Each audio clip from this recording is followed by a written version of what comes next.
बहुत बहुत स्वागत है आप सभी का एमएलटी एजुकेशन पॉइंट पर। और आज की जो क्लास है वो होने जा रही है हमारी स्पेसिमेन प्रोसेसिंग के बारे में। तो स्पेसिमेन प्रोसेसिंग मतलब जब भी कोई सैंपल आता है उसका जब हम रिसीविंग कर देते हैं, सेक्शन कटिंग कर देते हैं, मतलब छोटे छोटे जो लार्ज कटिंग किया जाता है टिश्यू सेक्शन का, स्लाइस जो बनाए जाते हैं, जिस प्रोसेस को बोला जाता है डाइसेक्शन। डाइसेक्शन या डिसेक्शन जिसको हम बोलते हैं। डिसेक्शन एक ऐसी प्रोसेस होती है कि जब भी कोई टिश्यू सेक्शन आप लेते हैं या बायोप्सी का कोई सैंपल आता है तो उस बायोप्सी के अंदर सबसे पहले आपको एबनॉर्मल साइज को मार्क करना पड़ता है इंडियन इंक की हेल्प से। और एबनॉर्मल हिस्से को फिर आप क्या करते हैं, थिन सेक्शंस में यानी कि छोटे छोटे स्लाइस उसके कट कर देते हैं। यानी कि 5 मतलब 5 mm की थिकनेस होनी चाहिए, 5 mm की लेंथ होनी चाहिए और 5 mm विड्थ होनी चाहिए उस टिश्यू सेक्शन की। ऐसा टिश्यू सेक्शन हम एबनॉर्मल हिस्से से उसको कट कर देते हैं। जब वो कट कर दिया जाता है तो उसके बाद आगे प्रोसेसिंग के लिए उसको हमारे जो एरिया होता है, प्रोसेसिंग एरिया या हिस्टोपैथोलॉजी डिपार्टमेंट के अंदर जो प्रोसेसिंग रूम होता है, उस रूम के अंदर आगे जाके उसकी प्रोसेसिंग जो होती है वो कंटिन्यू शुरू हो जाती है। स्टेप बाय स्टेप उस वो प्रोसेस जो होती है हमारी चलने लग जाती है, शुरू हो जाती है, और फाइनल स्टेज में जाके हम माइक्रोस्कोप में उसको ऑब्जर्व कर लेते हैं। तो वो सारी स्टेजेस जो होती है स्पेसिमेन प्रोसेसिंग की या कोई भी टिश्यू सैंपल जो हिस्टोपैथोलॉजी के लिए आया है, तो उस सैंपल को डायग्नोस करने के लिए जितने भी स्टेप हम यूज करते हैं वो सारी स्टेप हम यहाँ पे डिटेल वाइज डिस्कस करेंगे इस क्लास में। तो शुरुआत करते हैं अपनी क्लास की। देखिए, सबसे पहले अपन देखेंगे स्पेसिमेन प्रोसेसिंग। तो स्पेसिमेन प्रोसेसिंग जो होता है, कोई भी स्पेसिमेन आता है तो सबसे पहले उसका हम करते हैं फिक्सेशन। क्या किया जाता है? फिक्सेशन। फिक्सेशन एक ऐसी प्रोसेस होती है जिसके अंदर टिश्यू सेक्शन को हम एक प्रकार का फिक्सेटिव एजेंट वहां पे यूज होता है, जिसको फिक्सेटिव सॉल्यूशन भी अपन बोल सकते हैं। तो उस सॉल्यूशन के अंदर हमारे टिश्यू सेक्शन को रखा जाता है। ठीक है, जैसे कि एक एग्जांपल ले लेते हैं अपन यहाँ फिक्सेटिव सॉल्यूशन का। वो हो गया आपका फॉर्मेल्डिहाइड। फॉर्मेल्डिहाइड जो होता है एक प्रकार का फिक्सेटिव सॉल्यूशंस होता है जिसके अंदर हम टिश्यू सेक्शन को रखते हैं, और टिश्यू सेक्शन की सेल या उस टिश्यूज के अंदर जितने भी केमिकल कंस्टिट्यूएंट है, साइटोप्लाज्मिक कंस्टिट्यूएंट है या न्यूक्लियर कंपोनेंट जो होते हैं किसी भी टिश्यूज के अंदर, तो वो सब वो अच्छी तरीके से प्रिजर्व करता है। वेल प्रिजर्वेशन करने का जो काम करता है, उस प्रकार के सॉल्यूशन को बोला जाता है फिक्सेटिव सॉल्यूशंस या फिक्सेटिव एजेंट। ये क्या काम करते हैं? ये टिश्यू सेक्शन की इंटरनल कंपोनेंट को, टिश्यूज के कंपोनेंट जो होते हैं उनको प्रिजर्व करने का काम करते हैं। टिश्यू कंपोनेंट को प्रिजर्व करने का काम हमारे फिक्सेटिव सॉल्यूशंस करते हैं। तो अलग अलग टाइप के फिक्सेटिव सॉल्यूशंस होते हैं, जिस प्रकार का टिश्यू सेक्शन से वैसा हम फिक्सेटिव एजेंट जो होता है उसका हम यहाँ पे यूज कर देते हैं। जैसे आपका फिक्सेशन हो जाता है, फिर एक और स्टेप आती है जिसको बोला जाता है डीकैल्सिफिकेशन।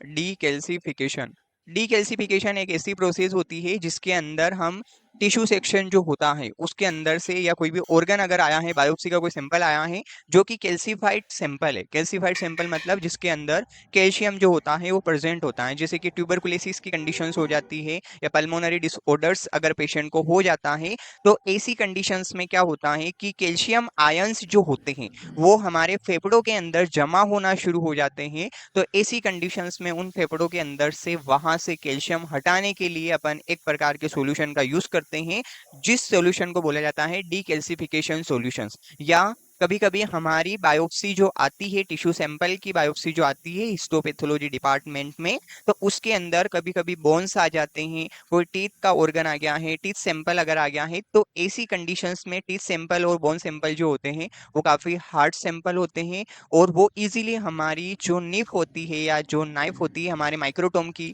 जो एजेस होती है उनको ब्रेक कर देते हैं। तो उनको हम सबसे पहले डीकैल्सिफाइड करते हैं। जैसे ही उनको डीकैल्सिफाइड किया जाएगा, यानी कि उन ऑर्गन के अंदर से कैल्शियम को बाहर निकाल दिया जाएगा, तो उसके बाद उनके अंदर जो हार्डनेस होती है वो काफी कम हो जाती है। तो उस स्टेप को बोला जाता है डीकैल्सिफिकेशन। डीकैल्सिफिकेशन मतलब removal of calcium ions. Removal of calcium ions. Calcium ions from tissue sections. कहाँ से रिमूव कर रहे हैं हम?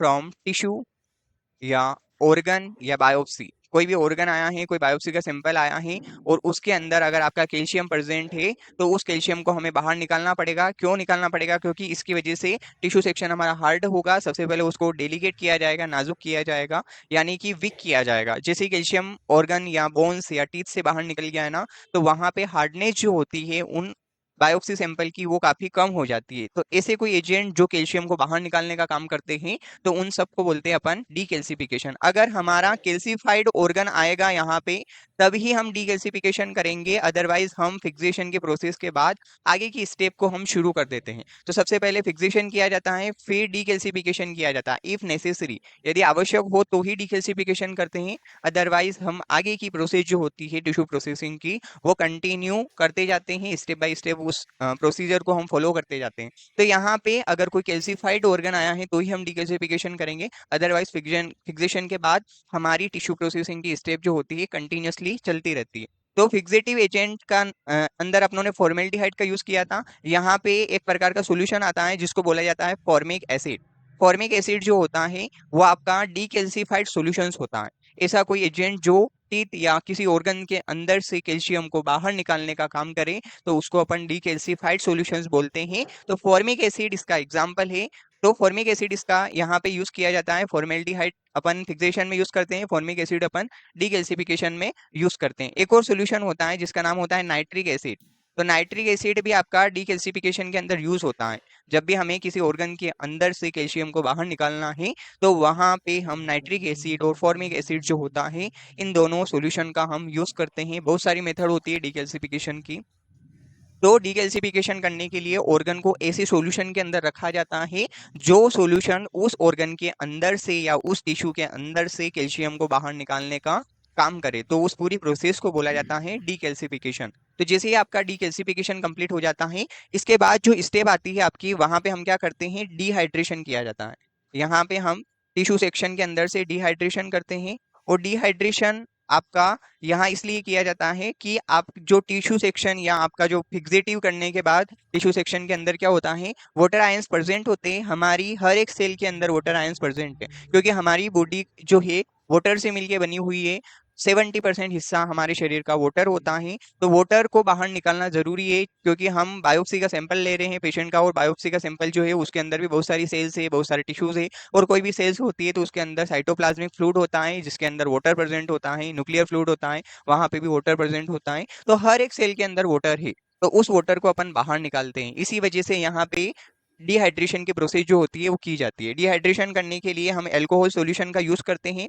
ये डिहाइड्रेशन करने का काम करता है। टिश्यू सेक्शन को ट्रीट किया जाता है अलग अलग अल्कोहल सॉल्यूशन के अंदर, जैसे कि आपका 70% अल्कोहल के अंदर रखा जाता है, फिर 80% अल्कोहल सॉल्यूशन में रखते हैं, फिर 90 में रखते हैं, और फिर हम एब्सोल्यूट अल्कोहल जो होता है 100% अल्कोहल सॉल्यूशन, उसके अंदर हम रख देते हैं। तो धीरे धीरे हमारा टिश्यू सेक्शन जो होता है डिहाइड्रेट हो जाता है, कंप्लीटली डिहाइड्रेट हो जाता है। तो ये पूरी स्टेप जो होती है डिहाइड्रेशन की होती है। डिहाइड्रेशन करने के बाद हम यहाँ पे क्लियरिंग करते हैं।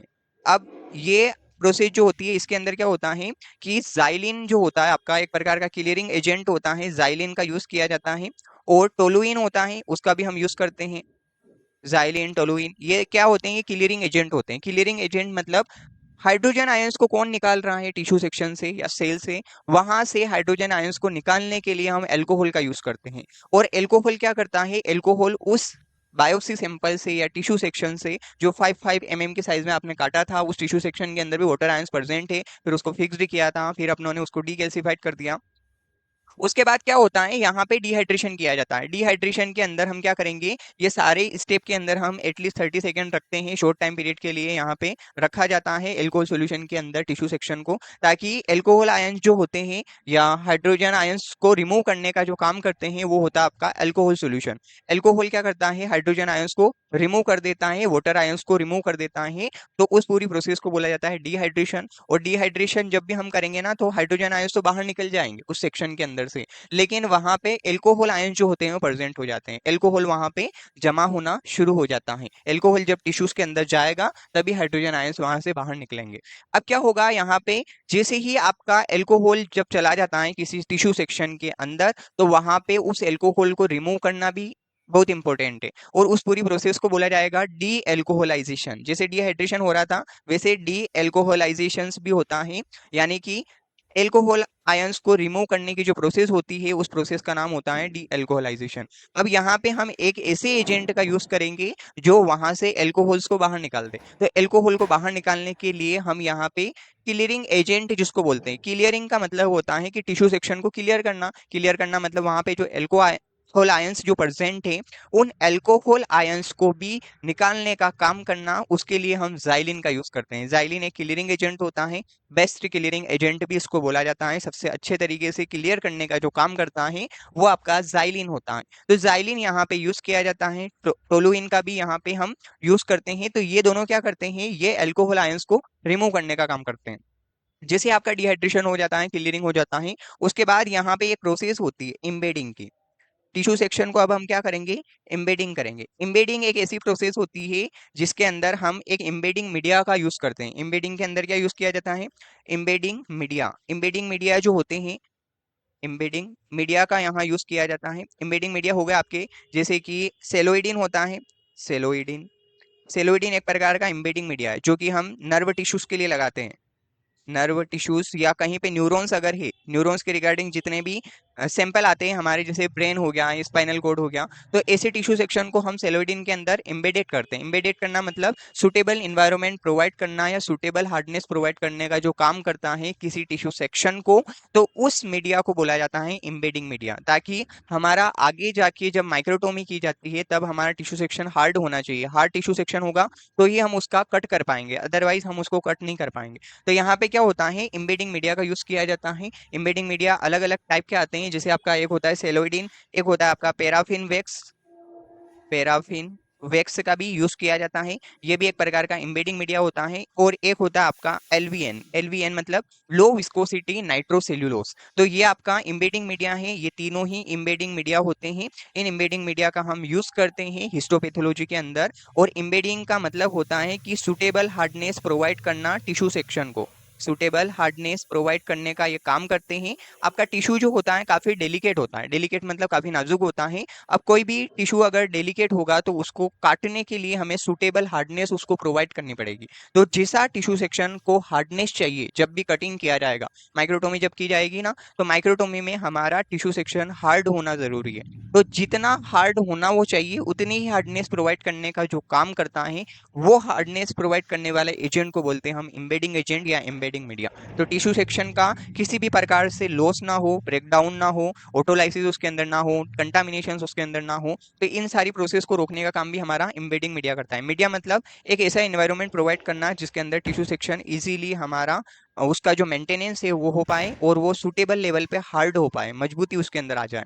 तो हार्डनेस प्रोवाइड करने का काम एम्बेडिंग मीडिया करते हैं। अलग अलग टाइप के एम्बेडिंग मीडिया का हम यूज करते हैं, जैसे पैराफिन विक्स हो गया, सेलोइडिन हो गया, एलवीएन हो गया। तो इन सारे एम्बेडिंग मीडिया का हम यहाँ पे उपयोग करेंगे। तो ये एम्बेडिंग मीडिया हमारे टिश्यू सेक्शन को हार्ड कर देंगे। तो अलग अलग टाइप के एम्बेडिंग मीडिया यहाँ यूज किए जाते हैं। और मेथड्स भी होती है, जैसे कि अलग अलग टाइप के मोल्ड भी यहाँ यूज होंगे। जैसे कि एक आएंगे आपके L mould, Luke hard mould जिसको हम बोलते हैं। तो वो क्या होते हैं, ये ऐसे एल मोल्ड होते हैं आपके एम्बेडिंग की प्रोसेस जिसके अंदर एल मोल्ड का यूज किया जाता है। ये दो एल शेप्ड के मोल्ड का हम यूज करते हैं। ये एल मोल्ड आपके ब्रास मेटल के बने हुए होते हैं। काई के बने होते हैं, ब्रास मेटल से मिलके बने होते हैं ये एल मोल्ड।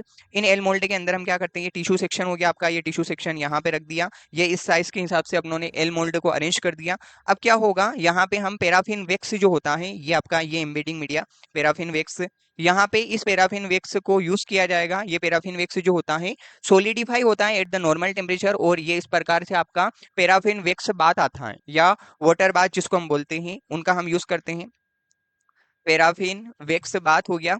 अब इस पैराफिन वैक्स बात के अंदर क्या है, आपका पैराफिन वैक्स हमने यहाँ पे ऐड कर दिया, ये पैराफिन वैक्स हमने ऐड कर दिया। अब हम इसका टेम्परेचर जो होगा, ये ऐसे इलेक्ट्रिकली इंस्ट्रूमेंट होता है ये पैराफिन वैक्स बात, यहाँ पे हम टेम्परेचर इसका सेट करते हैं। जैसे हम 40 डिग्री सेंटीग्रेड टेम्परेचर हम यहाँ सेट कर देंगे तो ये पैराफिन वैक्स जो होगा ये मेल्टेड हो जाएगा, पिघल जाएगा। जैसे ये पैराफिन वैक्स मेल्टेड हुआ तो ये पैराफिन वैक्स हम कहाँ ऐड करेंगे, ये जो एल मोल्ड अपनों ने बनाए हैं, यहाँ पे क्या किया जाएगा, ऐसी एक प्लेट रखी जाती है, ग्लास प्लेट, उसके ऊपर इन एलपीस को रखा जाता है। फिर आपका टिश्यू सेक्शन वहां पे ऐड किया जाता है। फिर आप पैराफिन वैक्स जो है, पिघला हुआ पैराफिन वैक्स, जो हीटेड पैराफिन वैक्स होता है वो लिक्विड में कन्वर्ट हो जाता है। पैराफिन वैक्स की एक ऐसी प्रॉपर्टी होती है कि भैया ठंडा होने पर जम जाता है और गर्म होने पर पिघल जाता है। जैसे इसको हीट किया जाता है तो ये लिक्विड नेचर में आ जाता है, जैसे इसको कोल्ड किया जाता है, ये ठंडा होता है तो वापस से ये जम जाता है। तो ये पैराफिन वैक्स की प्रॉपर्टीज होती है, इसकी एक स्पेसिफिक फीचर्स होते हैं, क्वालिटी होती है, विशेषताएं होती है। तो पैराफिन वैक्स जब भी गर्म होता है तो गर्म होने पे वो पिघलेगा, और वही पिघला हुआ paraffin wax, melted paraffin wax जिसको हम बोलेंगे,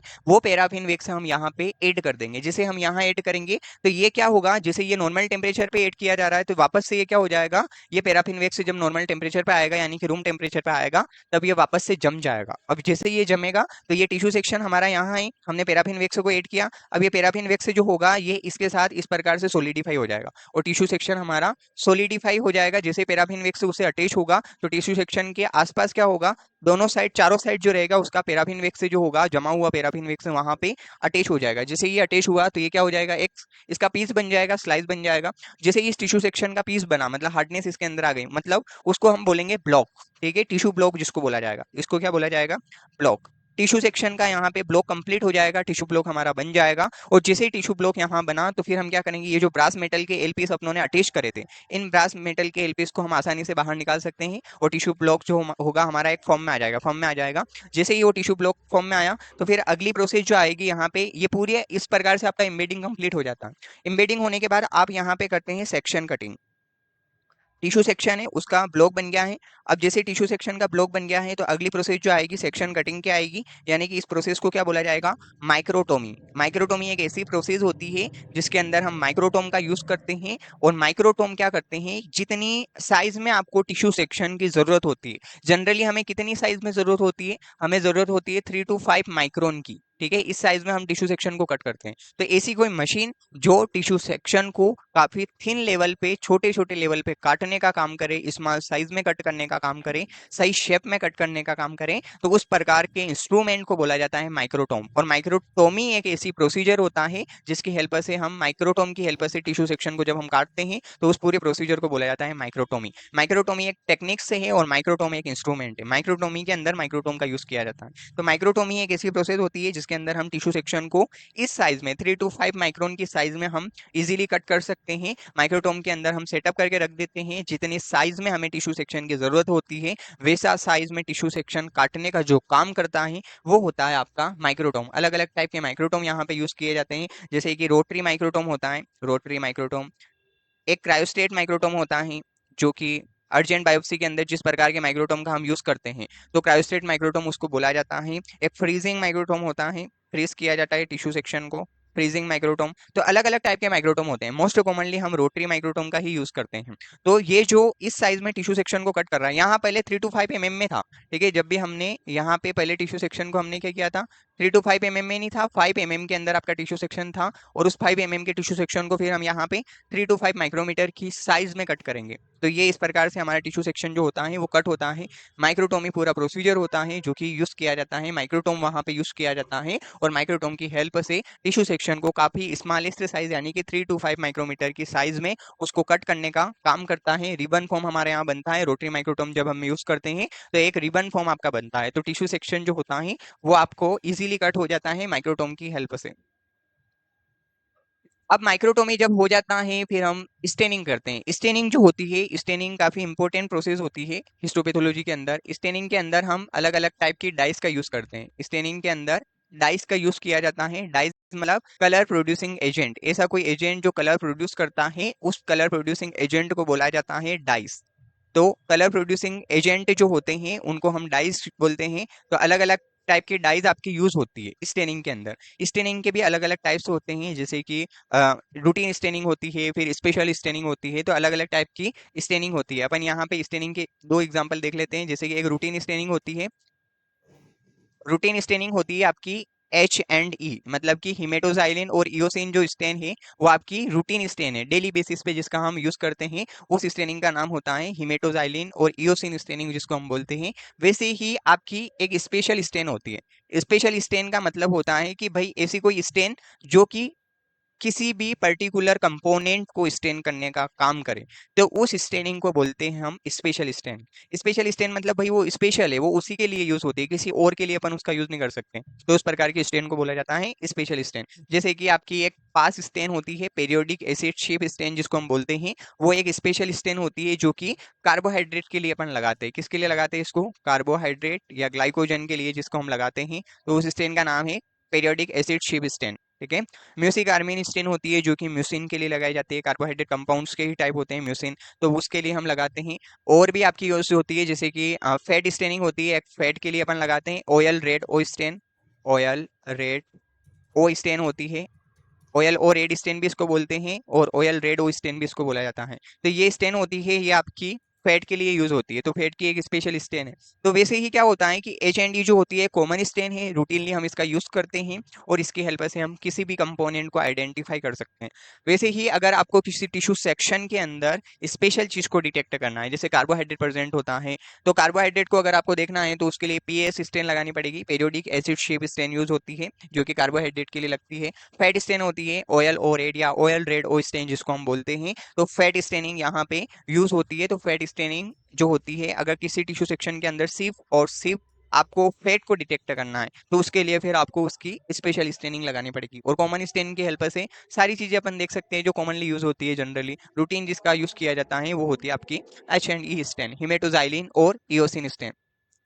तो स्टेनिंग के अंदर जिस प्रकार की स्टेनिंग आप यूज कर रहे हो वैसी डाइज वहां पे यूज करना पड़ेगी। तो स्टेनिंग के अंदर हम अलग अलग टाइप की स्टेनिंग यूज करते हैं, हर एक स्टेन के स्पेशल रिएजेंट होते हैं, उन रिएजेंट के अंदर डाइज होती है, और वही डाइज हमारे टिश्यू सेक्शन को अलग अलग टाइप का कलर प्रोवाइड करती है। न्यूक्लियस को अलग कलर देगी, साइटोप्लाज्म को अलग कलर देगी, जो कंपोनेंट हमें ऑब्जर्व करना है उसको अलग कलर देगी। तो उस प्रकार की जो एजेंट होते हैं उनको हम डाइज बोलते हैं, और वही डाइज हमारी रिएजेंट के अंदर होती है, और वही रिएजेंट हम यूज करते हैं जब भी हम स्टेनिंग करते हैं तब। अब स्टेनिंग जब भी किया जाता है, जब भी आपका माइक्रोटोमी कंप्लीट हो जाता है, उसके बाद आप स्टेनिंग करते हैं, तो स्टेनिंग के अंदर जो होता है अलग अलग टाइप की स्टेप होती है। जैसे कि यहाँ पे स्टेनिंग की कुछ कॉमन स्टेप के बारे में अपन देख लेते हैं, कि सबसे पहली स्टेप जो आती है वो होती है आपकी डी पैराफिनाइजेशन की। यहाँ पे पहली स्टेप कौन सी होती है? डी पैराफिनाइजेशन। डी पैराफिनाइजेशन एक ऐसी प्रोसेस होती है जिसके अंदर अगर पैराफिन वैक्स से कोई भी टिश्यू सेक्शन अगर एम्बेडेड है, तो उस टिश्यू को सेक्शन को वहां पे क्या किया जाएगा? हिट किया जाएगा, ताकि पैराफिन वैक्स जो होते हैं वहां से इजीली रिमूव हो जाए। तो डीपैराफिनाइजेशन के अंदर हम सबसे पहले हीट करते हैं, स्लाइड को हीट किया जाता है। हीट करते अपन फ्लेम की हेल्प से, फ्लेम हीटिंग की जाती है, ताकि पैराफिन वैक्स वहां पे मेल्टेड होके रिमूव हो जाए।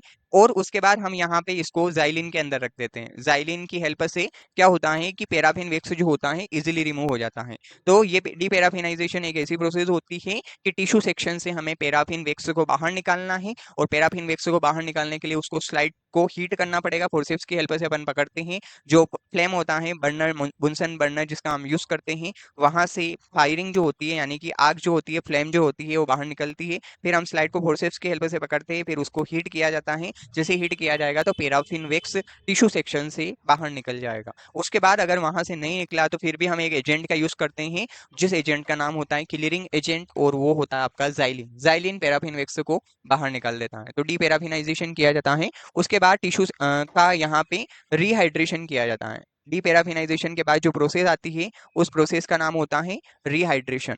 रिहाइड्रेशन एक ऐसी प्रोसेस होती है जिसके अंदर आपके टिश्यू सेक्शन को सबसे पहले 100% एल्कोहल के अंदर रखा जाता है, फिर 90% में रखा जाता है, फिर 80% एल्कोहल सोल्यूशन के अंदर अपन रखते हैं, फिर 70% में, और 70% के बाद हम वॉश कर देते हैं स्लाइड को। किसकी हेल्प से? Wash with running tape water, यानी कि टेप वाटर चलाना है, और बहते हुए पानी जो होता है, नल का जो बहता हुआ पानी होता है, उससे आपको स्लाइड को वॉश करना रहता है। तो wash with running tape water या डिस्टिल वाटर के अंदर भी आप इस टिश्यू सेक्शन को रख सकते हैं।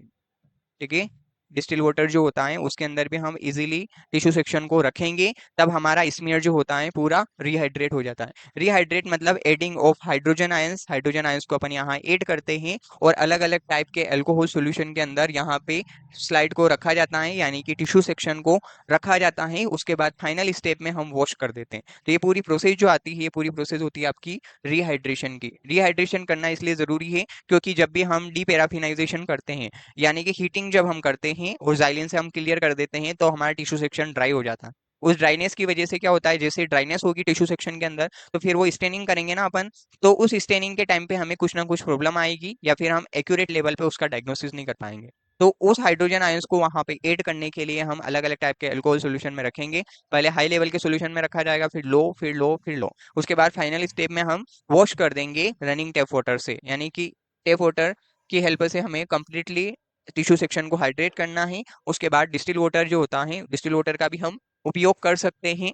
रनिंग टेप वाटर या डिस्टिल वाटर के अंदर टिश्यू सेक्शन को रखा जाएगा, ताकि वो कंप्लीटली हाइड्रेट हो पाए। जैसे रिहाइड्रेशन होगा उसके बाद हम यहाँ पे स्टेनिंग करते हैं। अगली स्टेप जो आती है वो आती है आपकी स्टेनिंग की। स्टेनिंग के अंदर अलग अलग टाइप के सॉल्यूशंस यूज होते हैं, जैसे कि हिमेटोजाइलिन होता है, तो हिमेटोजाइलिन सॉल्यूशन के अंदर अपन रखेंगे। फिर आपका जो रहेगा इयोसिन सॉल्यूशन होता है, तो इयोसिन के अंदर रखेंगे HND का अगर अपन यूज कर रहे हैं। तो जिस प्रकार की स्टेन आप यूज कर रहे हैं उस स्टेन के अंदर जो रिएजेंट यूज हो रहे हैं उन सारे रिएजेंट के अंदर आपको स्लाइड को रखना पड़ता है। कितने टाइम पर, उसका हर एक का स्पेसिफिक टाइम होता है। जैसे पेरियोडिक एसिड आप यूज कर रहे हो तो पेरियोडिक एसिड का टाइम अलग होता है, शिप रिएजेंट होता है तो शिप रिएजेंट का अलग टाइम होता है। तो हर एक स्टेनिंग के अंदर आपको स्टेन करना होता है उस स्टेनिंग के अंदर जो रिएजेंट यूज हो रहे हैं उन रिएजेंट के साथ। तो हर एक रिएजेंट का अलग अलग स्टेनिंग पीरियड होता है, टाइमिंग पीरियड अलग होता है। तो उस टाइमिंग पीरियड को हमें ध्यान में रखते हुए स्टेन करना है ताकि हमारा टिश्यू सेक्शन सही तरीके से स्टेन हो पाए। तो स्पेसिफिक रिएजेंट के साथ हम यहाँ पे स्टेन करते हैं। जैसी स्टेन होगी उस प्रकार के रिएजेंट वहां पे यूज होंगे। तो स्टेनिंग हो जाता है। स्टेनिंग करने के बाद यहाँ पे आपके टिश्यू सेक्शन को वॉश किया जाता है।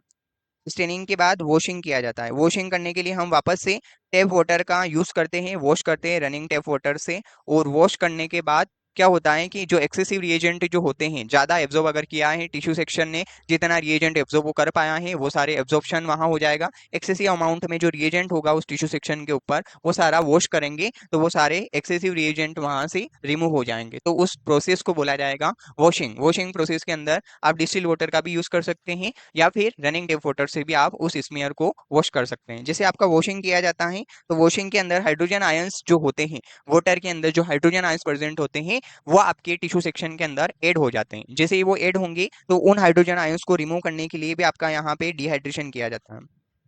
स्टेनिंग के अंदर भी आपका डिहाइड्रेशन होता है। स्टेनिंग करने से पहले भी हमारा यहाँ पे रिहाइड्रेशन होता है। स्टेनिंग करने से पहले रिहाइड्रेशन होता है, स्टेनिंग करते टाइम हम डिहाइड्रेशन करते हैं। तो डिहाइड्रेशन के लिए हम क्या करेंगे, यहाँ पे सबसे पहले 70% एल्कोहल में रखेंगे, फिर 80% एल्कोहल में रखा जाएगा, फिर 90% में रखा जाएगा और फिर 100% एल्कोहल सॉल्यूशन के अंदर अपन रखेंगे। हर एक सॉल्यूशन के अंदर हम एटलीस्ट 30 सेकेंड रखते हैं। तो 100% एल्कोहल सॉल्यूशन के अंदर आपने रख दिया, उसके बाद आपका टिश्यू सेक्शन जो होता है कंप्लीटली डिहाइड्रेट हो जाता है। ये सारे एल्कोहल सीरीज है, एल्कोहल सॉल्यूशन है ये सब। इन सारे सॉल्यूशन के अंदर हम step by step tissue section को रखते हैं। ये सारे सॉल्यूशन हमारे कोपलिन जार के अंदर रखे जाते हैं। फिर हम स्लाइड को वहां पे डिप कर देते हैं स्पेसिफिक टाइमिंग के लिए, यानी कि एटलीस्ट 30 सेकेंड के लिए हम यहाँ पे रख देते हैं। काफी कम पीरियड के लिए यहाँ पे रखा जाता है। जिसे आपका डिहाइड्रेशन कंप्लीट हो जाता है तो यहाँ पे क्लियरिंग की स्टेप की जाती है। अगली स्टेप जो होती है वो आती है आपकी क्लियरिंग की। क्लियरिंग के अंदर हम अलग अलग टाइप के क्लियरिंग एजेंट, जैसे कि जाइलिन होता है, जाइलिन का हम यूज करते हैं। और भी क्लियरिंग एजेंट आते हैं। तो ये सब क्या करेंगे, जो हाइड्रोजन आयंस यहाँ पे आए हैं, यानी कि जो एल्कोहल आयंस जो आए हैं हाइड्रोजन आयंस को निकालने के लिए, उन एल्कोहल आयंस को हटाने का काम जो करेंगे वो हमारे क्लियरिंग एजेंट करेंगे। तो जाइलिन का हम यूज करते हैं टिश्यू सेक्शन को क्लियर करने के लिए। जाइलिन का आपका यूज किया जाता है। तो जाइलिन क्या करता है कि कोई भी टिश्यू सेक्शन है तो उसके अंदर जो एल्कोहल आयंस जो आए हैं, यानी कि डिहाइड्रेशन किया तब जो एल्कोहल आयंस आए थे उन एल्कोहल आयंस को भी निकालने का जो काम करेगा वो आपका क्लियरिंग एजेंट करेगा। जैसे डिहाइड्रेशन हो जाएगा फिर हम क्लियरिंग करेंगे। क्लियरिंग होने के बाद हम माउंटिंग करते हैं। अगली स्टेप जो आती है वो आती है आपकी माउंटिंग की। तो माउंटिंग के लिए अलग अलग टाइप के माउंटिंग मीडिया का हम उपयोग करते हैं। तो माउंटिंग की प्रोसेस जो आएगी, नेक्स्ट स्टेप आएगी अपनी माउंटिंग की। Mounting and labelling of the slide. Mounting करते हैं अपन, जैसे आपका डिहाइड्रेशन हो जाता है, क्लियरिंग हो जाता है, उसके बाद आपको माउंटिंग करना रहता है। तो माउंटिंग एक ऐसी प्रोसेस होती है जिसके अंदर हम माउंटिंग मीडिया का यूज करते हैं। जैसे एम्बेडिंग आया था तो एम्बेडिंग के अंदर हमने एम्बेडिंग मीडिया का उपयोग किया था, अब हम माउंटिंग मीडिया का यूज करेंगे। तो माउंटिंग मीडिया जो होते हैं, कोई भी स्टेनिंग किया अपने किसी भी टिश्यू सेक्शन को, तो जो स्टेन्ड स्मीयर होता है, स्टेन्ड स्मीयर, उस स्टेन्ड स्मीयर को प्रॉपरली प्रिजर्व करने का जो काम करते हैं उस प्रकार के मीडिया को बोला जाता है माउंटिंग मीडिया। स्टेन स्मीयर को प्रिजर्व करने का जो काम करते हैं वो होते हैं आपके माउंटिंग मीडिया। तो माउंटिंग मीडिया अलग अलग टाइप के यूज होते हैं। मीडिया का मतलब होता है कि ऐसा कोई इन्वायरमेंट प्रोवाइड करना टिश्यू स्मीयर को या स्टेंड स्मीयर को, जिस मीडिया के अंदर या जिस इन्वायरमेंट के अंदर आपका टिश्यू सेक्शन वैसा का वैसा बना रहे। सुटेबल बनाने के लिए या स्टेन्ड स्मीयर को वैसा का वैसा रखने के लिए, जैसे आपने स्टेनिंग करी तो कोई टिश्यू सेक्शन स्टेन हो गया, अब वो टिश्यू सेक्शन वैसा का वैसा रहे। जब भी हम स्टेन्ड स्मीयर को कभी भी ऑब्जर्व करें तब वो एक्यूरेट लेवल पे हमें वैसा ही ऑब्जर्व हो पाए। तो वो जो काम करता है वो होता है आपका माउंटिंग मीडिया, तो माउंटिंग मीडिया यूज करते हैं, जैसे कि परमानेंट माउंटिंग मीडिया भी आते हैं आपके। टिश्यू सेक्शन वैसा का वैसा परमानेंट रहेगा, स्टैंड स्मीयर वैसा का वैसा रहेगा। जैसे एफएनएससी होती है, तो एफएनएससी की स्लाइड जो होती है वो हम कभी भी ऑब्जर्व कर सकते हैं स्टेन करने के बाद, और जब भी हम उसको ऑब्जर्व करेंगे तब हमारा स्मीयर जो होगा हमें वैसा का वैसा ऑब्जर्व होगा। तो वहां पे जो काम कर रहा है वो आपका परमानेंट माउंटिंग मीडिया है, जैसे डीपीएक्स होता है, कनाडा बेल्सम होता है, तो ये सब परमानेंट माउंटिंग मीडिया होते हैं, और इन माउंटिंग मीडिया का हम यहाँ पे यूज करते हैं। तो माउंटिंग मीडिया जो होते हैं एक प्रकार के ऐसे एजेंट जो स्टैंड स्मीयर को प्रिजर्व करने का काम करते हैं, उन सारे प्रिजर्वेटिव एजेंट को बोला जाता है माउंटिंग मीडियम। तो माउंटिंग मीडिया जो आते हैं यहाँ पे कुछ कॉमन माउंटिंग मीडिया के अपन एग्जांपल ले लेते हैं, जैसे कि डीपीएक्स होता है, एक होता है आपका कनाडा बेल्सम, कनाडा बेल्सम, एक आएगा आपका synthetic resin, synthetic resin, synthetic resin भी आपका एक माउंटिंग मीडिया होता है। फिर आता है ग्लिसरीन जेली, ग्लिसरीन जेली, ये माउंटिंग मीडिया का हम यूज करते हैं, ये सब माउंटिंग मीडिया हैं, इन सब का हम यूज करते हैं। तो ये सारे माउंटिंग मीडिया हम यूज करते हैं जब भी हम माउंटिंग करते हैं तब। अब माउंटिंग जो होता है, माउंटिंग के लिए हम क्या करते हैं कि जैसा टिश्यू सेक्शन है उस प्रकार के माउंटिंग मीडिया भी हम यहाँ पे यूज कर सकते हैं, जैसे कि बहुत सारे हाइड्रोफोबिक एजेंट होते हैं, यानी कि अल्कोहल जो होता है, अल्कोहल जो होता है लिपिड के साथ फील हो जाता है, तो उस प्रोसेस को बोलते हैं अपन हाइड्रोफिलिक। अगर वहां पे हम अल्कोहल का यूज करेंगे तो हमारा टिश्यू सेक्शन जो होता है ना वो स्टेन हो पाएगा, ना हमें माइक्रोस्कोप के अंदर वो ऑब्जर्व हो पाएगा। तो ऐसी कंडीशंस में हम एक्वस सॉल्यूशंस का यूज करते हैं, यानी कि अलग अलग टाइप के एम्बेडिंग मीडियम वहां पे यूज किए जाते हैं। तो यहाँ पे जनरली जो एम्बेडिंग मीडिया है हमारे, यानी कि सॉरी एम्बेडिंग मीडिया नहीं, माउंटिंग मीडिया जो है, उन सारे माउंटिंग मीडिया का हम यहाँ पे एग्जांपल देख रहे हैं। तो ये सारे माउंटिंग मीडिया आपके यूज होते हैं हिस्टोपैथोलॉजी के अंदर, डीपीएक्स हो गया, कनाडा बेल्सम, ये सब माउंट करने का काम करते हैं, यानी कि स्टेन स्मीयर को अच्छी तरीके से प्रिजर्व करने का काम ये करेंगे। अब माउंटिंग की कुछ स्टेप होती है, जैसे माउंटिंग के अंदर हम कवर स्लिप का यूज करते हैं, कवर स्लिप का यूज किया जाता है आपकी माउंटिंग प्रोसेस के अंदर। तो कवर स्लिप आपकी, जो भी आप कवर स्लिप यूज कर रहे हैं वो कवर स्लिप शुड भी क्लीन होनी चाहिए। जैसे ही आप स्टैंड स्मीयर को माउंट करते हैं, तो माउंटिंग के लिए आप जो कवर स्लिप यूज कर रहे हैं, तो माउंटिंग के लिए आपकी कवर स्लिप प्रॉपर्ली क्लीन होनी चाहिए। इसको क्लीन करने के लिए अपन जैसे कि 95% एल्कोहल सॉल्यूशन का यूज किया जाता है, उससे हम क्लीन कर सकते हैं, या 70% इथाइल एल्कोहल जो होता है, उन इथाइल एल्कोहल की हेल्प से भी हम जो आपकी कवर स्लिप होती है उस कवर स्लिप को हम क्लीन कर सकते हैं। तो ये इस प्रकार से आपकी ग्लास स्लाइड होती है, ये आपकी ग्लास स्लाइड। अब इस ग्लास स्लाइड के ऊपर ये आपका स्मीयर हो गया है, ये ऐसा स्टैंड स्मीयर हो गया हमारा। अब इस स्टैंड स्मीयर के हिसाब से हम क्या करेंगे, यहाँ पे जैसे ही स्मीयर की साइज है उस हिसाब से हम कवर स्लिप जो होती है कुछ इस प्रकार से आती है, ये छोटी सी कवर स्लिप होती है, इस कवर स्लिप का हम यूज करते हैं। अब ये कवर स्लिप आपकी प्रॉपर्ली क्लीन होनी चाहिए, ये इस प्रकार से 70% एल्कोहल या 95% इथाइल एल्कोहल जो होता है आपका, उससे आप जो कवर स्लिप होती है उसको क्लीन कर सकते हैं। जैसे ही आपकी कवर स्लिप क्लीन हुई उसके बाद हम क्या करेंगे, यहाँ पे जो होता है आपका, जैसे कि माउंटिंग मीडिया जो भी आप यूज कर रहे हैं, माउंटिंग मीडिया और क्लियरिंग एजेंट दोनों का हम यहाँ पे यूज करते हैं इस कवर स्लिप के ऊपर, माउंटिंग मीडिया और क्लियरिंग एजेंट, इन दोनों का हम कवर स्लिप के ऊपर यूज करते हैं। जैसे ही आपका क्लियरिंग एजेंट यहाँ यूज किया है, जैसे कि हमने यहाँ पे जाइलिन यूज किया है, तो जाइलिन के हम यहाँ पे 1 ड्रॉप ऐड करेंगे, 1 to 2 ड्रॉप। और माउंटिंग मीडिया जैसे आपने यूज किया है, डीपीएक्स यूज किया है, तो डीपीएक्स की 2 to 3 ड्रॉप हम यहाँ पे इस कवर स्लिप के ऊपर ऐड कर देंगे। और जैसे ही ये कवर स्लिप के ऊपर अपनों ने क्लियरिंग एजेंट और माउंटिंग एजेंट दोनों को ऐड किया है कवर स्लिप के ऊपर, उसके बाद इस कवर स्लिप को हम क्या करेंगे, इस स्टैंड स्मीयर के ऊपर हम इस प्रकार से ऐड कर देंगे।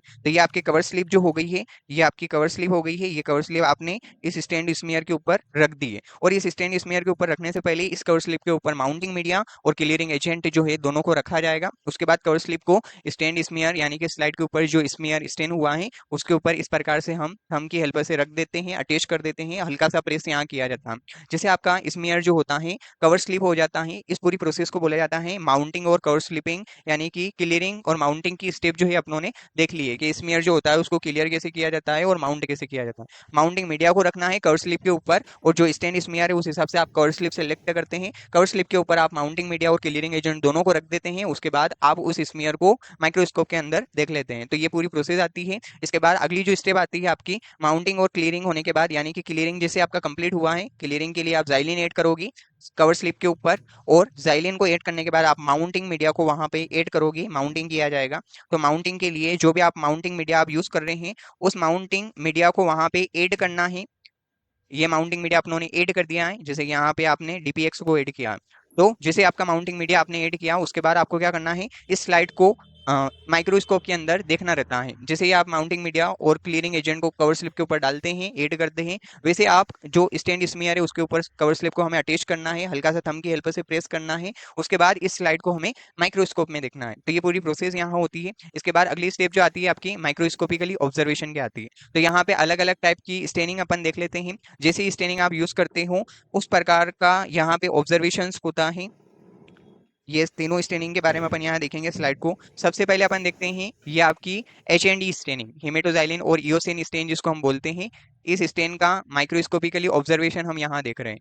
तो जो एच एंड डी स्टेनिंग होती है उसके अंदर कुछ इस प्रकार से आपको ऑब्जर्वेशन होता है। जैसे कि हेमेटोजाइलिन इयोसिन स्टेन अगर आपने यूज करी है, उससे टिश्यू सेक्शन को स्टेन किया है, most commonly H and D stain होती है। तो एच एंड डी स्टेन जो होती है रूटीनली हम यूज करते हैं। तो हेमेटोजाइलिन इयोसिन स्टेन से जब आपने किसी भी टिश्यू सेक्शन को स्टेन किया, उसका पूरा प्रोसीजर कंप्लीट हो गया स्टेनिंग का, फाइनली अपन माइक्रोस्कोपिक ऑब्जर्वेशन के अंदर आ गए हैं। तो जब भी हम माइक्रोस्कोप के अंदर इस टिश्यू सेक्शन को ऑब्जर्व करेंगे जो स्टेन है हेमेटोजाइलिन इयोसिन से, तो उसके लिए हमारा जो ऑब्जर्वेशन होता है कुछ इस प्रकार से दिखाई देता है। यानी कि यहाँ पे ब्लू कलर जो होगा आपके सेल के न्यूक्लियाई जो होते हैं, कोई भी सेल होती है तो इस प्रकार से सेल के अंदर न्यूक्लियस होता है, और उसको अगर अपन एच एंड ई स्टेन से करते हैं तो वो जो न्यूक्लियस होता है वो आपको किस कलर का दिखाई देता है, यहाँ पे ब्लू कलर का। हेमेटोजाइलिन इयोसिन के अंदर जो न्यूक्लियाई होता है वो इस प्रकार से आपका ब्लू कलर का ये दिखाई देता है। सेल के न्यूक्लियस कंपोनेंट जो होते हैं हमें ब्लू कलर के दिखाई देते हैं। तो ये जो ब्लू कलर आपको दिखाई दे रहा है ये सेल के न्यूक्लियस है। न्यूक्लियस जो होता है यहाँ पे ब्लू कलर का दिखाई देता है जब भी आप हिमेटोजाइलिन और इयोसिन स्टेनिंग का यूज करते हैं तब। इरिथ्रोसाइट जो होती है टिश्यू सेक्शन के अंदर कहीं रेड ब्लड सेल्स अगर प्रेजेंट होगी तो वो रेड ब्लड सेल्स हमें किस कलर की दिखाई देगी, यहाँ पे रेड कलर की। ये हल्का सा रेडिश कलर जो होता है आपको यहाँ दिखाई देता है, ये आपकी आरबीसी होती है। आरबीसी जब भी हम हिमेटोजाइलिन इयोसिन से स्टेन करते हैं टिश्यू सेक्शन को, और अगर वहां पे कहीं रेड ब्लड सेल्स जो है यानी कि इरिथ्रोसाइट्स अगर प्रेजेंट होगी तो वो हमें रेडिश कलर की यहाँ दिखाई देगी, यानी कि रेड कलर की दिखाई देगी।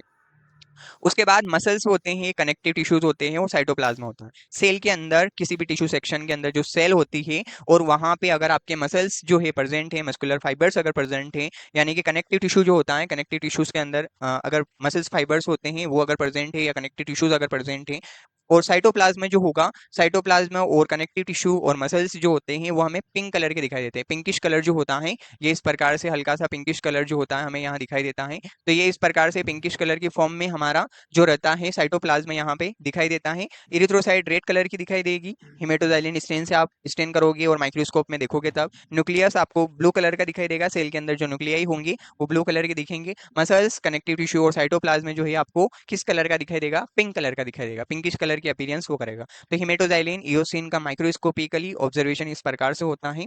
फिर आता है आपका एक और टिश्यू सेक्शन जिसका हमने स्टेनिंग कर लिया है, और यहाँ पे हमने एच एंड ई नहीं किया है, यहाँ पे हमने पेरियोडिक एसिड शीप स्टेन का यूज किया है। पेरियोडिक एसिड शीप स्टेन होती है, इसके अंदर आपके दो रिएजेंट होते हैं, एक होता है पेरियोडिक एसिड, एक होता है आपका शीप रिएजेंट। और पास स्टेन जो होती है स्पेशल स्टेन है, रूटीन स्टेन नहीं है।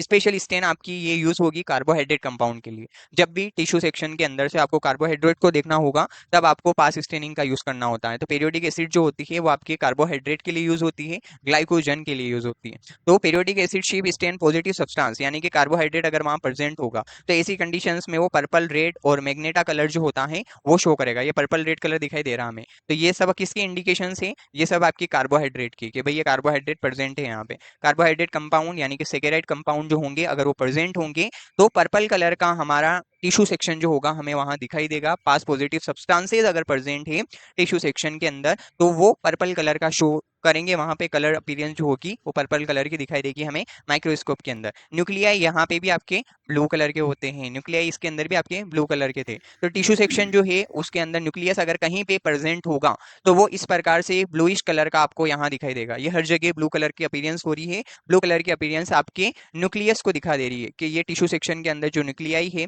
वो न्यूक्लियाई आपके ब्लू कलर के हैं। और ये कार्बोहाइड्रेट कंपाउंड है, ये किस कलर के होंगे, ये पर्पल रेड कलर के होंगे। तो इस प्रकार से टिश्यू सेक्शन जो होता है अगर आप उस टिश्यू सेक्शन को पेरियोडिक एसिड शीप स्टेनिंग की हेल्प से अगर स्टेन करते हैं, यानी कि आपको कार्बोहाइड्रेट को अगर वहां पे डेमोन्स्ट्रेट करना होता है तो ये इस प्रकार से कार्बोहाइड्रेट का रिजल्ट हमें यहाँ देखने को मिलता है। फिर एक और स्पेशल स्टेन आती है फैट की। तो फैट की जो स्पेशल स्टेन है वो ऑयल रेड ओ स्टेन है। ठीक है, कौन सी स्टेन है, ऑयल रेड ओ स्टेन। ये स्पेशली हमें जब लिपिड कंपाउंड देखना हो टिश्यूज के अंदर या फैट कंपोनेंट को अगर देखना हो तब हम स्पेशल स्टेन लगाते हैं, और स्पेशल स्टेन के अंदर आपकी ऑयल रेड वो स्टेन है जो कि फैट कंपोनेंट यानी कि लिपिड कंपोनेंट जो होते हैं उनको देखने के लिए यूज होती है।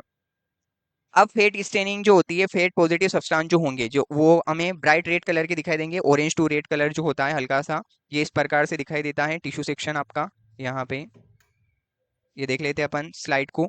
तो ये जो स्लाइड है ये आपकी यहाँ पे पास पॉजिटिव सब्सटेंसेस हैं ये सारे, ये रेडिश कलर के दिखाई दे रहे हैं, ऑरेंज टू ब्राइट रेड, हल्का सा ब्राइट रेड हो गया है, और स्लाइटली ये ऑरेंज है, इस प्रकार से ऑरेंज कलर का दिखाई दे रहा है। हल्के से ऑरेंज होंगे लेकिन रेडनेस उनके अंदर ज्यादा होगी। ऑरेंज टू रेड कलर का अगर कोई सब्सटेंस अपीयर्स हो रहा है तो उस सब्सटेंस को बोलेंगे अपन फेट। तो फेट जो होता है, फेट को स्टेन करने के लिए ऑयल स्टेन का हम यूज करते हैं, ऑयल रेडो स्टेन का हम यूज करते हैं। और ये ऑयल रेडो स्टेन जो होगी अगर टिश्यू सेक्शन के अंदर फेट होगा तो फेट को ये ब्राइट रेड कलर का इस प्रकार का कलर जो होगा इसका दिखाई देगा हमें। और फॉस्फोलिपिड जो होंगे वहां पे अगर फॉस्फोलिपिड अगर कंपोनेंट प्रेजेंट होंगे, फॉस्फेट और लिपिड कंपोनेंट दोनों अगर होंगे तो वहां पे जो रहेगा पिंक कलर दिखाई देगा। तो पिंकिश कलर जो होता है हमें, स्लाइटली पिंकिश कलर जो होता है ये इस प्रकार से दिखाई देता है हमें। तो पिंकिश कलर अगर दिखाई दे रहा है आपको तो वो फॉस्फोलिपिड की प्रेजेंस को बता रहा है। न्यूक्लियाई होंगे, न्यूक्लियाई यहाँ पे भी ब्लू कलर के दिखाई देंगे, स्लाइटली ब्लूइश कलर का जो होता है आपका, ये हल्का हल्का ब्लू कलर दिखाई दे रहा होगा, ये सब न्यूक्लियाई है, ये सब न्यूक्लियाई कंपोनेंट है। तो न्यूक्लियाई जो होते हैं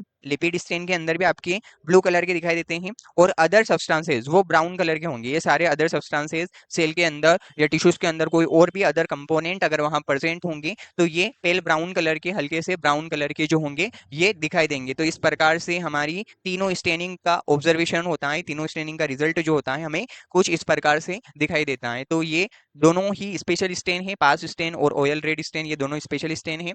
H&E एक रूटीन स्टेन है जो कि मोस्ट कॉमनली यूज होती है। तो तीनों ही स्टेनिंग का ऑब्जर्वेशन अपन देख चुके हैं, जैसे स्टेनिंग होगी वैसे रिएजेंट वहां पे यूज होंगे और वो रिएजेंट उसी प्रकार का काम करेंगे। हर एक रिएजेंट का अलग अलग टारगेट होता है, जैसा वो रिएजेंट है वो उसी के टारगेट कंपोनेंट को स्टेन करने का काम करता है। तो ये इस प्रकार से आपकी तीनों स्टेनिंग का रिजल्ट अपनों ने माइक्रोस्कोप के अंदर ऑब्जर्व कर लिया। तो माउंटिंग होने के बाद माइक्रोस्कोपिकली ऑब्जर्वेशन होता है, उसके अंदर हम इस प्रकार से रिजल्ट जो होता है उसको ऑब्जर्व कर लेते हैं। अब हमारा टिश्यू सेक्शन फिक्स्ड भी हो गया, स्टेन भी हो गया, डीकैल्सिफाइड भी हो गया, एम्बेडिंग भी हो गया, सेक्शन कटिंग भी हो गई, उसकी माइक्रोटोमी भी हो गई है, सारी स्टेप कंप्लीट हो गई है, माइक्रोस्कोप में भी अपनों ने देख लिया।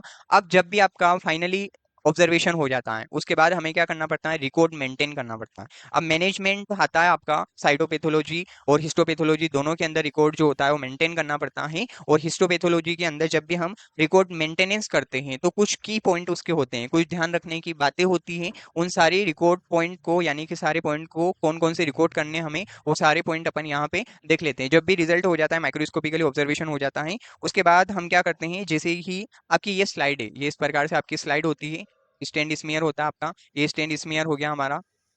और यहाँ पे हम क्या करेंगे, इस स्लाइड के ऊपर एक कोडिंग नंबर दिया जाता है जिसको बोला जाता है एचपी नंबर।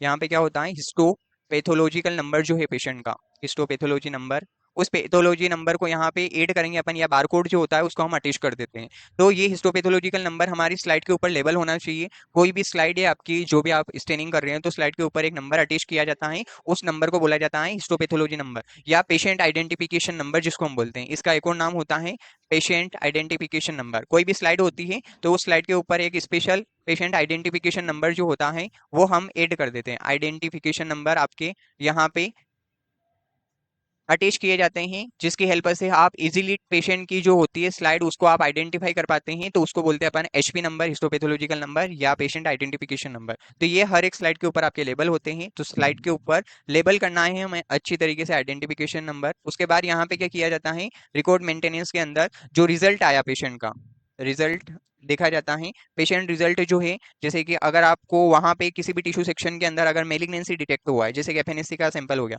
तो वहां पे मेलिग्नेंट सेल्स जो है अगर आपको दिखी है तो ऐसी कंडीशंस में यहाँ पे सीन रिकॉर्ड जो होता है वो रिकॉर्ड अपन, रिजल्ट का रिकॉर्ड हमें ध्यान रखना होता है, वो हमें नोट करना होता है मेलिग्नेंट सीन। और जैसे कि मेलिग्नेंसी अपीयरेंस और नॉट अपीयरेंस अगर नहीं दिखी है आपको तो वहां पे अपन लिखेंगे नोट सीन, और दिखी है तो भी आपको रिकॉर्ड करना है, रिजल्ट को नहीं दिखी है तो भी रिकॉर्ड करना है। तो ये इस प्रकार से रिजल्ट जो होता है वो आपका रिकॉर्ड किया जाता है। उसके बाद यहाँ पे हम क्या करते हैं, रिकॉर्ड मेंटेनेंस के अंदर जो थर्ड पॉइंट आता है आपका, वो होता है आपका यहाँ पे जब भी आप रिजल्ट ऑब्जर्वेशन करते हैं तो थर्ड पॉइंट के अंदर अपन देखते हैं पेशेंट का डेटा होता है अपने पास, पेशेंट डेटा। थर्ड चीज अपन देखते हैं रिकॉर्ड मेंटेनेंस के अंदर पेशेंट डेटा। पेशेंट डेटा के अंदर हमें उसका पूरा कंप्लीट डेटा जो होता है वो हम मेंटेन करते हैं। यहाँ पे पेशेंट डेटा के अंदर आपका आता है पेशेंट का नेम, पेशेंट नेम, फिर पेशेंट की एज, उसके बाद पेशेंट की site of collection, tissue section कहाँ से किस साइड से कलेक्ट किया गया था, बायोप्सी की साइट को भी अपन नोट करते हैं। कोई भी बायोप्सी आई है जैसे कि थायराइड हो गया, लीवर की बायोप्सी अगर आ गई है, लीवर बायोप्सी अगर आई है, लीवर बायोप्सी अगर हो गई है आपकी, तो यहाँ पे लेफ्ट रीजन से लेफ्ट लोब है या राइट लोब है, तो जिस प्रकार का आपका टिश्यू सेक्शन है या बायोप्सी है, तो उस बायोप्सी के अंदर कौन से रीजन से वो कलेक्ट की गई है, कौन सा लोब है, ये सारी चीजें मतलब completely description of the biopsy sample वो अपन देखते हैं, पूरा कंप्लीट डिस्क्रिप्शन होना चाहिए। उसके बाद यहाँ पे टाइम अपन देखते हैं कि किस टाइम पे आपका पेशेंट सैंपल कलेक्ट किया गया है, डेट देखी जाती है, फिजिशियन का जो नेम होता है वो भी हम यहाँ पे रिकॉर्ड करते हैं। ये सारी चीजें अपन पेशेंट का डेटा जो होता है वो हमें ऑनलाइन और ऑफलाइन दोनों मेंटेन करके रखना पड़ता है। उसके बाद जो होता है यहाँ पे जो प्रोसीजर आपने यूज किया है, एक और चीज अपन देखते हैं जिसको हम नोट करते हैं रिकॉर्ड मेंटेनेंस के अंदर, प्रोसीजर टाइप, प्रोसीजर या प्रोसीजर का टाइप जो है वो कौन सा है, प्रोसीजर टाइप। आपने जो टिश्यू सेक्शन को या पेशेंट के सैंपल को जो प्रोसीजर किया या बायोप्सी जिसकी आपने लगाई है, तो प्रोसीजर टाइप जो आता है आपका वो भी आप लिखते हैं। जैसे कि एक होता है आपका एफएनएससी अपन लगाते हैं, फाइन नीडल एस्पायरेशन साइटोलॉजी आपने लगाई है, कौन सा प्रोसीजर लगाया पेशेंट का, जैसे पेप स्मीयर आता है उसको अपन नोट करते हैं। एक होता है आईएचसी जिसको बोलते हैं अपन, आईएचसी का मतलब होता है immuno histochemistry, immuno histo chemistry. तो अगर आपने आईएससी अगर लगाया है, किस प्रकार का प्रोसीजर आपने यूज किया है, उस प्रोसीजर को भी आपको यहाँ पे मेंशन करना होता है, रिकॉर्ड के अंदर हम देते हैं। उसके बाद जो होता है एबनॉर्मल फाइंडिंग, नॉर्मल फाइंडिंग, वो सारी चीजें अपन यहाँ लिख देते हैं। तो ये सारे आपके की पॉइंट होते हैं। उसके बाद जो होता है आपका यहाँ पे पेशेंट डेटा जैसे रिकॉर्ड हो जाता है, तो हम क्या करते हैं, रिकॉर्ड मेंटेनेंस जो होता है वो जब भी हम करते हैं, तो यहाँ पे रिकॉर्ड को मेंटेन करने के लिए हम एटलीस्ट 5 ईयर्स का डेटा जो होता है आपके पास रहना चाहिए। जैसे कि रिकॉर्ड मेंटेनेंस जब भी हम करेंगे, रिकॉर्ड मेंटेन जब भी किया जाएगा, तो रिकॉर्ड मेंटेन के अंदर हम क्या करेंगे, यहाँ पे किसी भी पेशेंट का सैंपल जो होता है, time, date, sample collections, age, कौन से फिजिशियन ने उसको कलेक्ट किया, वो सारे रिकॉर्ड तो अपन मेंटेन कर लेते हैं। तो यहाँ पे रिकॉर्ड मेंटेनेंस आपका दो प्रकार से होता है। एक होता है आपका ऑनलाइन, ऑनलाइन डेटा भी आपको मेंटेन करना पड़ता है, और ऑफलाइन डेटा जो होता है वो भी आपको मेंटेन करना पड़ता है। ऑनलाइन और ऑफलाइन डेटा जो होता है रिकॉर्ड को अपन मेंटेन करके रखते हैं। ऑनलाइन डेटा हमें सारा कंप्यूटराइज टेक्निक आपकी यूज होती है, कंप्यूटर के अंदर सारे सिस्टम के अंदर आपका जो होता है, जो सैंपल होता है वो सैंपल का जो रहता है आपको रिकॉर्ड जो होता है कंप्यूटर के अंदर आपको मेंटेन करने रहता है। ऑफलाइन डेटा जो होता है, जितने भी आपके रजिस्टर है, सारे रजिस्टर के अंदर आपका डेटा होना चाहिए। तो सारे रजिस्टर के अंदर हमारे हिस्टोपैथोलॉजी के अंदर कोई भी प्रोसेसिंग की जाती है तो उसका रजिस्टर मेंटेनेंस अपन करते हैं। तो रजिस्टर मेंटेन के अंदर रिटर्न, हैंड रिटर्न डेटा भी होना चाहिए। वही डेटा अपन ऑनलाइन चढ़ाते हैं, ऑनलाइन अपलोड करते हैं। तो यहाँ पे जैसे कि एफएनएससी वगैरह के सैंपल आते हैं, तो एफएनएससी का सैंपल हमें यहाँ लगभग 10 साल तक का रिकॉर्ड जो होती है, 10 ईयर का रिकॉर्ड आपसे गवर्नमेंट कभी भी मांग सकती है। तो कोई भी डेटा होता है उसको एटलीस्ट हमें 10 ईयर तक मैनेज करके रखना पड़ता है। 10 साल पुरानी भी स्लाइडें कभी भी हमें चेक करना रहती है। तो सारी स्लाइडें जो होती है उसको हम स्कैन करने के बाद इस प्रकार से उनका कवर स्लिपिंग, लेबलिंग सब हो जाता है, अटैचमेंट हो जाता है। जैसे ये आपकी स्लाइड है, स्लाइड का यहाँ इसमें यार यहाँ पे पेशेंट का पूरा डेटा जो होता है इस स्लाइड के ऊपर लिखा हुआ होता है। जो भी चीजें आपको दिखी है, मेलिग्नेंसी सीन, नोट सीन, वो सारा अपन यहाँ पे इस स्लाइड के ऊपर लेबल कर देते हैं। फिर स्लाइड के ऊपर भी डेटा है अपना, जो रिजल्ट दिखा वो भी है। उसके बाद हमारा जो प्रोसीजर वगैरह वो सारे आपकी रजिस्टर के अंदर भी होते हैं, हैंड रिटर्न भी अपन मेंटेन करके रखते हैं। उसके बाद ऑनलाइन डेटा जो होता है वो भी आपको रखना पड़ता है, मेंटेन करके रखना पड़ता है। और एटलीस्ट 10 ईयर तक का डेटा हम हमेशा हिस्टोपैथोलॉजी के अंदर रिकॉर्ड करके रखते हैं। तो ये सारा रिकॉर्डिंग प्रोसीजर होता है। हिस्टोपैथोलॉजी के अंदर कोई भी सैंपल आता है, कैसा सैंपल है, क्या प्रोसीजर आपने अप्लाई किया, कैसे प्रोसेसिंग हुई है, उसके बाद क्या चीज वहां पे ऑब्जर्व हुआ, क्या abnormalities वहां दिखाई है, सारी चीजें अपन रिकॉर्ड के अंदर मेंटेन करके रखते हैं। तो रिकॉर्ड मेंटेनेंस बहुत इंपॉर्टेंट चीज है। कोई भी सैंपल आता है या किसी भी डिपार्टमेंट में कोई काम होता है पैथोलॉजी एरिया के अंदर, तो उस सारे काम का रिकॉर्ड जो होता है हमें मेंटेन करके रखना जरूरी है। ये हमारी प्राइमरी रिस्पांसिबिलिटी होती है एक हिस्टोपैथोलॉजी टेक्नीशियंस की या लैब टेक्नीशियंस की। तो क्या क्या मेंटेन किया जाता है वो सब अपन यहाँ पे देख चुके हैं। तो अपनी क्लास जो होती है यही समापन की ओर है, और मैं अपनी वाणी को यही विराम देना चाहूंगा। मिलते हैं अपन नई क्लास के अंदर नए टॉपिक के साथ। Thank you for joining me, बहुत बहुत धन्यवाद आप सभी का, और बने रहिए आप एमएलटी एजुकेशन पॉइंट के साथ।